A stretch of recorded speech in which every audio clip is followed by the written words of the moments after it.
ভোটের মুখে বড়সড় গাঁজার খেপ উদ্ধার করলো বাগদা থানার পুলিশ।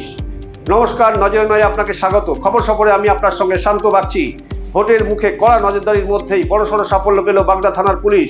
উত্তর 24 পরগনার বাগদায় নাকা চেকিং চলাকালীন উদ্ধার হলো বিপুল পরিমাণ গাঁজা। গ্রেফতার করা হয়েছে 2 অভিযুক্তকে। পুলিশ সূত্রে জানা গেছে, শুক্রবার গভীর রাতে বাগদা থানার আশারু বাঁশঘাটা এলাকায় নাকা চেকিং চলছিল।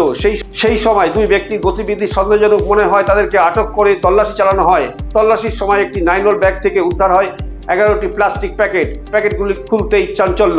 ভেতর থেকে বেরিয়ে আসে গাঁজা। পুলিশ জানিয়েছে, উদ্ধার হওয়া গাঁজার মোট ওজন প্রায় 14 কেজি, যা পাচারের উদ্দেশ্যে নিয়ে যাওয়া হচ্ছিল বলে প্রাথমিক তদন্তে অনুমান।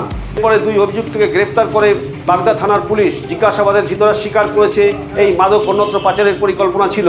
ভোটের আগে বেআইনি নগদ লেনদেন ও মাদক পাচার রুখতে জেলা জুড়ে কড়া নজরদারি চালাচ্ছে প্রশাসন। তারই অংশ হিসেবে এই অভিযান। আরও খবরের জন্য সঙ্গে থাকুন, নজরে নয়ে চোখ রাখুন।